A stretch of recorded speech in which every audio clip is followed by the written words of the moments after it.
Bien, mesdames et messieurs, Ça démarre. nous vivons un moment historique. Ça démarre. Hier, le peuple britannique a voté massivement, sans ambiguïté au vu des résultats, pour sortir de l'Union européenne et par là reprendre sa liberté de peuple. Je tiens évidemment dans un premier temps à adresser mes félicitations les plus chaleureuses et les plus amicales au peuple britannique et aux leaders de la campagne pour le Brexit qui ont permis ce résultat historique. Mon ami et allié au Parlement européen, Madame Janice Atkinson, Monsieur Johnson, le très courageux ancien maire de Londres, le patron du UKIP, Nigel Farage, et tous ceux, connus ou anonymes de quelque bord politique qu'ils soient, qui se sont investis dans cette campagne. Ce que nul n'osait envisager il y a encore seulement quelques mois est désormais une réalité qui s'impose à tous. Oui, il est possible de sortir de l'Union européenne.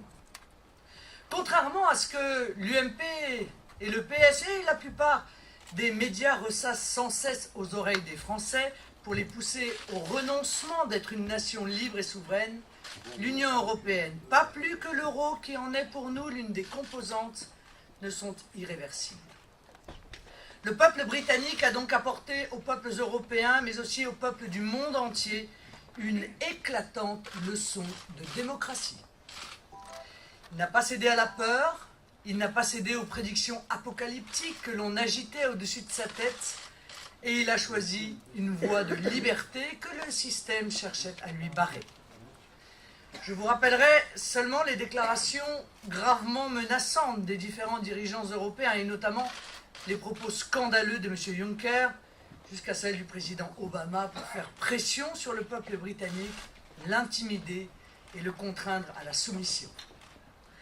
À présent que ce choix démocratique a été fait, nous allons évidemment rester attentifs au comportement des institutions européennes qui n'ont d'autre choix que de respecter ce vote, que de respecter cette aspiration claire à la liberté.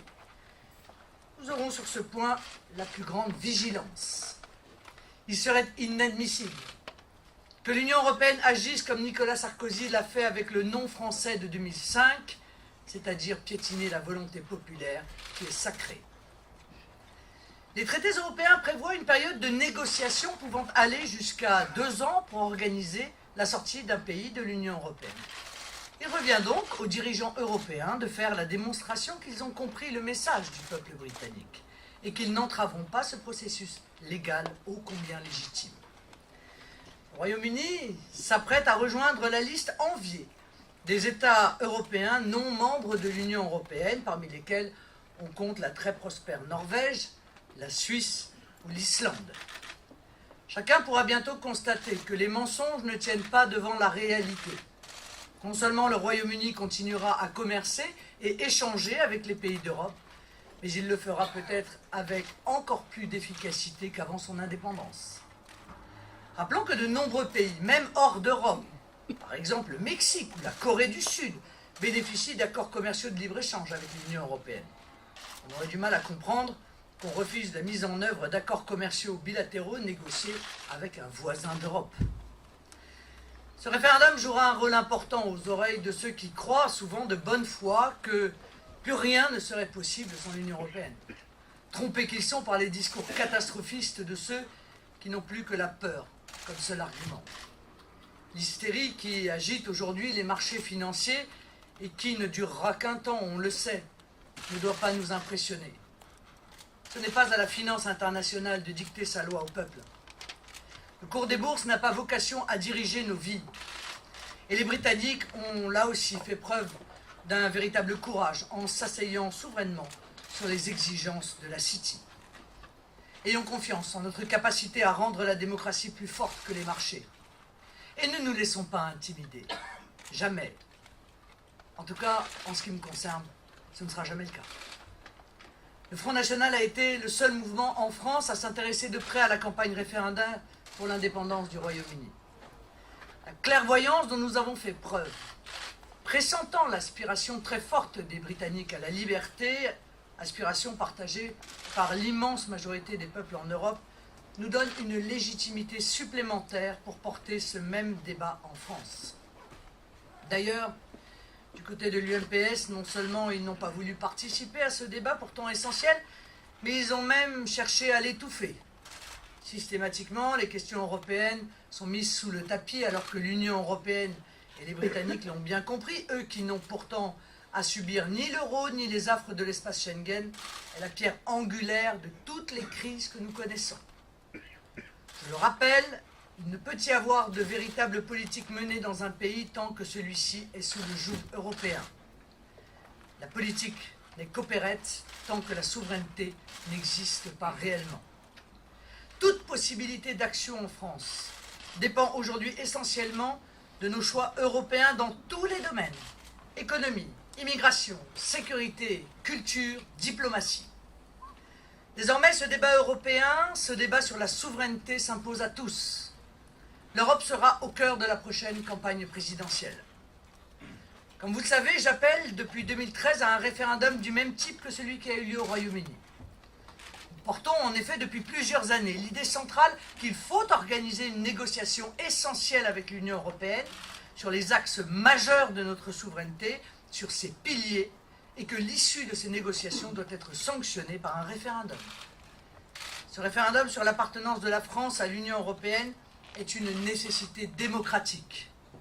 Les Français doivent pouvoir choisir eux aussi cette voie de liberté qui rendra à la France sa pleine et entière souveraineté.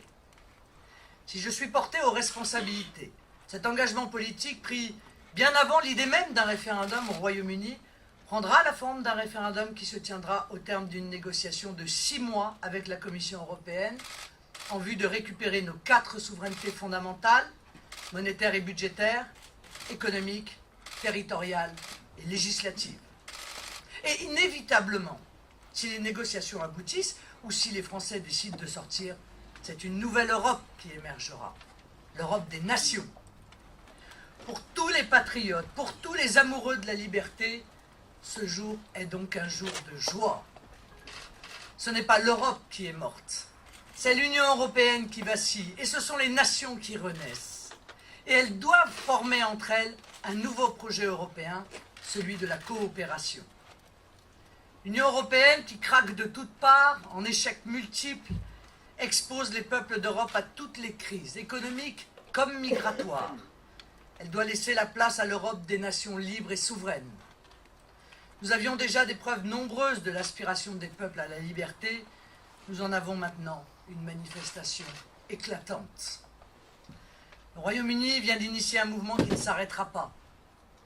Je participerai prochainement à une réunion au Parlement européen avec tous les leaders patriotes, souverainistes, notamment membres de notre groupe au Parlement européen, qui aspirent pour leur peuple à bâtir cette Europe de la coopération.